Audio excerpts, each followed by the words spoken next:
Pero vea, entonces esta gente, inclusive OpenAI, sacó su propio agente. Sí. Se llama Operator. Ok. Operator. Operator. Sí.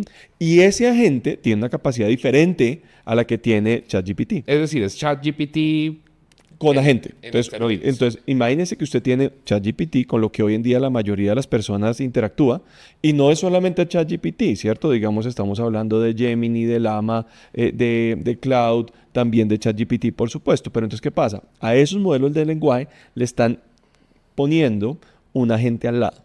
Y ese agente hace esas cuatro cosas. Entonces, va y utiliza la potencia de un ChatGPT o de un Gemini o lo que sea, pero además ejecuta acciones, hace cosas. Entonces, eso es algo interesantísimo. ¿Por qué?